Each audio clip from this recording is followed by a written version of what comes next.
रैवैसा पीठ कोई साधारण पीठ नहीं है। यहाँ से 10 11 तो बड़े बड़े आचार्यों का उद्गम हुआ है।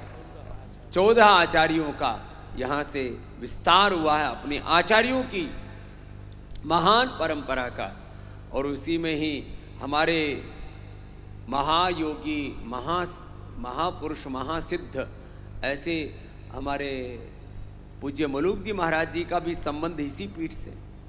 तो ये भगवान का एक विधान है कि हमारे रैवासा पीठाधीश्वर भी हैं और मलूक पीठाधीश्वर भी हैं। ऐसे हमारे अग्रदेवाचार्य जी जिन्होंने अपने पूर्वजों की पावनी परंपरा को बहुत यशस्वी किया है।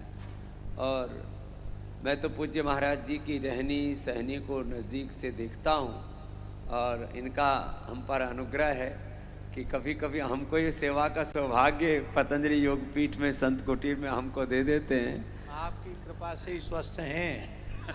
नहीं, और एक बात है, पूज्य महाराज जी अभी जो है थोड़े दिन में आपको हमारे ही बर के नजर आएंगे। अब करीब करीब पहुंचा ही गए हैं हमारे।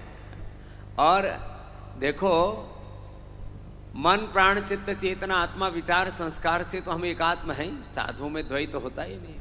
लेकिन ये जो देह में भी जो द्वैत है वो भी अद्वैत में प्रतिष्ठित हो जाएगा। ऐसे पूज्य महाराज जी की आत्यंत की प्रीति है। आज हमने कहा कि उपदेश देने तो आए नहीं, हम तो यहाँ दर्शन करने। देखो, जो सिद्ध पीठ होती है वहाँ पर उपस्थिति मात्र से ही अपने भीतर एक अनंत दैवी ऊर्जा का संचार हो जाता है। संतों की दृष्टि से संत का संतत्व, उसकी तपस्या, उसकी साधना यहाँ से आगे बढ़ती है। सदगृहस्थों की दृष्टि से आपके जीवन के अनिष्ट निवृत्त होते हैं, आपके जो इष्ट हैं वो प्रसन्न होते हैं और जो आपके अभीष्ट हैं वो आपको प्राप्त होते हैं। तो ये साधारण पीठ नहीं होती ऐसे। और यहाँ से जीवन की चेतना, जीवन की जागृति भी मिलती है। तो महाराज जी ने कहा कि थे राजस्थानी जानो हो तो राजस्थानी में, मारवाड़ी में एक तो भजन भी। अब तो भजन का अच्छा, यहाँ यजन भी होता है, धूणा है, यहाँ भजन भी होता है। और यहाँ अभी वेद पाठशाला और चारों वेदों का अध्ययन भी होता है। इसके लिए बहुत बहुत अभिनंदन है। वेदो अखिलो धर्म मूलम, हमारे धर्म का, हमारी संस्कृति का मूल हमारा वेद। और आइए महाराज विराजमान, आइए आइए आइए महाराज। ऐसे महाराज महापुरुषों का दर्शन और इतना आनंद हो रहा है। तो महाराज जी ने कहा, महाराज इनको ये दुनियादारी में कैसे समझदारी से चलना है तो राजस्थानी रो मारवाड़ी रो एक भजन है। महाराज महाराज प्रणाम महाराज। या दुनियादारी में थे, समझदारी ते नहीं चालो तो फिर जिंदगी गिरो हाल बहुत बुरो है। तो क्या करनो, तो के चरणों में रहो और जिधर संत कहते हैं बस उधर आगे बढ़ो। महाजनो यन कथा सपंथा संस्कृतेन गमे मही मां श्रुतेन विराधिसी। ऐसी जागृति के साथ केवल धर्म के पथ पर, सत्य के पथ पर, हमें भगवान के पथ पर ही कदम आगे बढ़ाने। बस ये इतनी सी बात समझ में आ जाए तो जीवन में कितना सुख हो जाए। लेकिन इतनी बात समझ में आती नहीं, लोग पता नहीं कौन सी नींद में सोए हुए। तो एक महाराज राजस्थान में एक भजन और गावा है, सोया सोया क्या करे और सोया आवे नींद, जम सिराने न्यू खड़ा जणु तोड़ना व्या नींद। बालक आशीष है, वह तो अप्रतिम बालक है, उसके लिए एक बार जोरदार अभिनंदन होना चाहिए। उसके तो नाम ही में आशीष है। एक बार खड़े हो जाओ आशीष, एक बार आशीष के लिए भाई, नाम में ही आशीष है, इसके लिए जोरदार ताली बजाओ। बहुत प्यारा बच्चा है और निराभिमानी भाव से, निष्काम भाव से, जैसे ब्राह्मण बालक को होना चाहिए। एक दिन महाराज जी सुना रहे थे कि जो है ब्राह्मण होकर के कोई बीड़ी सिगरेट शराब पीता है तो गांव का शुअर बन करके पैदा होता है। ये महाराज जी ने कह दिया तो बखेड़ा नहीं, वह हमारे जैसे कोई कह देते तो हमारे पुतले जल जाता है। तो बहुत सारे ब्राह्मण क्या क्या कहाँ कहाँ वो भी भ्रमित हो गए महाराज।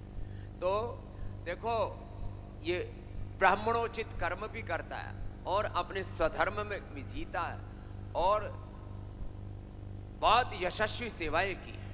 तो घनश्याम तिवारी जी से लेकर के आशीष और सभी बालक अप्रतिम हैं साहब, कोई क्या उनका कहें।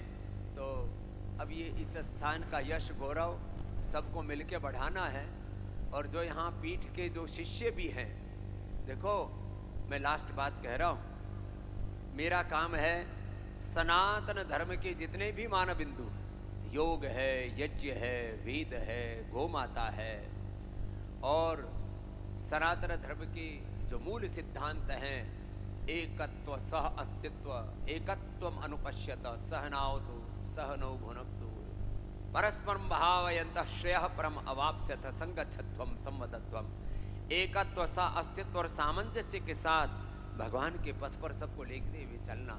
तो सनातन धर्म के न मानव बिंदुओं में हमारा ये सबका कर्तव्य है कि हम सब जाति वर्ग समुदाय, जैसे इस पीठ ने जाति वर्ग समुदाय का कोई भेद नहीं किया, सब भक्तों की महिमा मुक्त कंठ से कही गई है यहाँ, सब भक्तों की महिमा। और उन्हीं भक्तों के अनुगामी हैं, भक्तानुगामी हैं हम, तो भगवत पथ के अनुगामी हैं हम।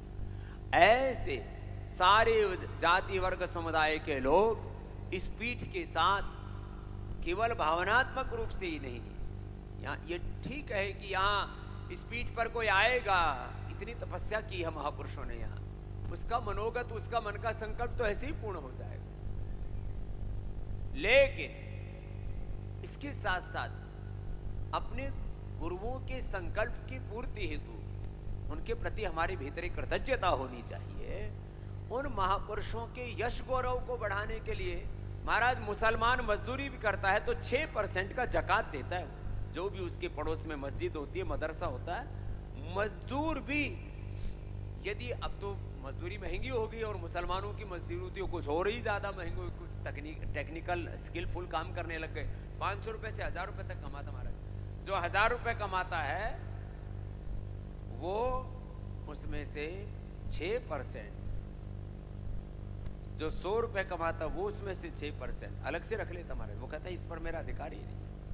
तो मुसलमान 6% अपने मस्जिद और मदरसे के लिए देता है और हम लोग 1% काटने में भी सोचे महाराज हम तो पहले ही गरीब हैं। जो दान नहीं देते वो गरीब के गरीब ही रहेंगे। शास्त्र में कहा दारिद्र्य नाशनम दानम। जो अमीर दान नहीं कर रहे हो तो गरीब होने ही वाले हैं। जो गरीब हैं वो अमीर वही होने वाले। महाराज हमारे पास में, हमने कभी महाराज बचपन में 100, 200, 500, ज्यादा से ज्यादा 1000 रुपए से ज्यादा कभी दर्शन ही नहीं की। और रुपए कहाँ महाराज, 5-10 पैसे में तो गांव में वो आइसक्रीम मिल जाया करती, टॉफी मिल जाया करती। 5-10 पैसे में हमें 5-10 पैसे मिला करते थे बच्चों को टॉफी टाफी खरीदने के लिए। मेला भरता था तो उसमें 1-2 रुपए मिल गया, दिवाली पर 1-2 रुपए मिल गया, उसमें वही मुर्गा छाप पटाखा खरीद के लिए आए, 2-4 फटफट किए और उसी में दिवाली बन जाती। तो 2 रुपए में दिवाली बन जाया करती। तो लेकिन हमारी माँ हमको 1-2 रुपए ऐसे हाथ में दे करके और बोलती थी मंदिर में दे के आओ। तो गांव में मंदिर, और गाय का, भैंस का जो दूध होता था तो 1 गिलास दूध मंदिर में जरूर जाता था पहले, और पहली रोटी गाय की। तो हम वहां से हमारे ये शिक्षा दीक्षा शुरू हुई। माता जी अनपढ़ थी लेकिन संस्कार पढ़े लिखों से ज्यादा दिया हमने। हाँ, तो महाराज हम मंदिर में अपना पहला जो भी दूध का 1 गिलास लेके जाते और उसमें एक लालच भी था कि मंदिर में बतासे प्रसाद में मिलता है। आज तो महाराज चकाचक माल मिलता है तो हम तो उसी में राजी हो जाया करते। लेकिन वो 1-2 रुपए भी माता जी ने जो दान करवाए और फिर जो हमें जो कुछ मिला हमने तो अपना जीवन ही दान कर दिया सनातन धर्म के लिए। लोग कहते हैं स्वामी रामदेव के पास बड़ा ऐश्वर्य है। स्वामी रामदेव के पास ऐश्वर्य नहीं, ये सारा दान का ऐश्वर्य है, ये सारा देने का ऐश्वर्य है, पाने का ऐश्वर्य नहीं है। तो ऐसे रहवासा धाम से जो जुड़े हुए हैं उनके लिए भी मेरा आह्वान, और जो नहीं जुड़े हुए हैं वो भी आकर के यहाँ दान करें, पुण्य करें और इस तीर्थ का तीर्थत्व पुनः जागृत करने में अपनी अपनी आहुतियां दे, क्योंकि आगे निकलना है। बस इतना कह के पूज्य महाराज श्री के चरणों में और पिताश्री के चरणों में पुनः प्रणाम करते हुए अपनी बात को विराम देते हैं।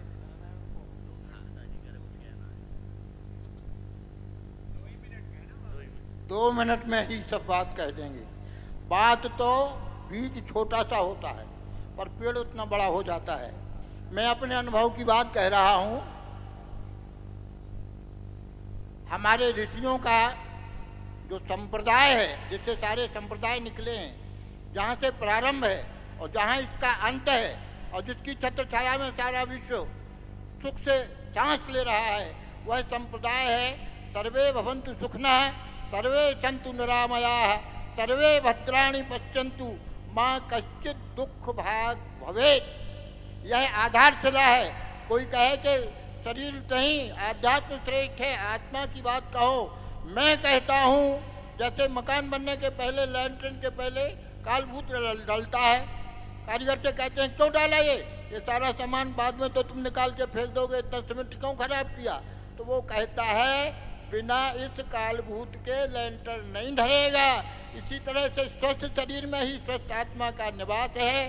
प्रारंभ फाउंडेशन जहाँ से है, तो फाउंडेशन डाल करके ऊपर योग की अंतिम जो कक्षा है भगवत प्राप्ति, उस कार्य में लगे रहे हैं। महाराज जी के संप्रदाय के संबंध में हमने खूब विचार किया है कौन संप्रदाय है, तो हमको एक समझ में यही आया कि सर्वे सन्तु निरामयाः सर्वे भद्राणि पश्यन्तु माँ कश्चित् दुख भाग भवेत्। आप ये कहते हैं कि हम कहते हैं जितना सदुपयोग करने यहाँ के वहाँ हो रहा है, मानव जाति का कल्याण हो रहा है। मैं सत्य कह रहा हूँ, मैं तो 85 साल में चल रहा हूँ और वहाँ 60 से कम हो गया। बार बार ध्यान करना पड़ता है कि मैं बुढ़ा हूँ। हाँ, पेट जरूर कम हो गया है। श्री सीताराम जी महाराज की जय। योग ऋषि के चरणों में बार बार प्रणाम। हमें पूज्य स्वामी जी के सुख का विचार करना चाहिए। जे विधि प्रभु प्रसन्न मन होई करुणा सागर कीजिए सोई। आप अत्यंत व्यस्त होने पर भी प्राइवेट जहाज लेकर अपने सारे कार्यक्रम को, व्यस्त कार्यक्रम को आगे पीछे करके, रिकॉर्डिंग भी पहले करके आप 8 बजे से चले हैं। और इनके व्रत भी हम लोगों के जैसे नहीं होते हैं। स्वामी जी के व्रत ऐसे नहीं होते कि हम लोग तो पहले ही सोच लेते हैं कि सोमवार का व्रत है कि एकादशी का व्रत है तो मलाई के पुआ बनाएंगे कि रबड़ी का भोग लगाएंगे कि मखाने की खीर बनाएंगे। स्वामी जी का व्रत केवल जल पर ही रहता, अभी जल पर ही है। और ये व्रत भी इनके 2-2, 3-3 महीने तक व्रत चल जाता है केवल जल पर, और पूरी ऊर्जा से कार्य करते रहते हैं। अभी तो एक बड़ी विलक्षण बात स्वामी जी ने बताई है, स्वयं पर प्रयोग करके हम लोग भी कर सकते। थोड़ा सा प्रसाद के प्रति महाराज जी बोलते हैं ज़्यादा प्रेमी हैं हम लोग, नहीं तो स्वामी जी कहते सवेरे 1 तोला बिलोना गाय का घी गरम गरम ले लो और 1 छोटी चुटकी नमक ले लो और फिर गरम थोड़ा जल पी लो 2 घूंट, पूरे दिन की ऊर्जा मिल जाएगी, कुछ खाने पीने की जरूरत नहीं। और इस प्रयोग को 4 महीने तक स्वामी जी 4 महीने अपने शरीर पर करके देखा। 10 युवा व्यक्ति जितना श्रम नहीं कर सकते उससे अधिक श्रम स्वामी जी करते हैं। और 4 महीने इस पर प्रयोग किया, न तो शरीर में कहीं कोई ऊर्जा में कमी आई,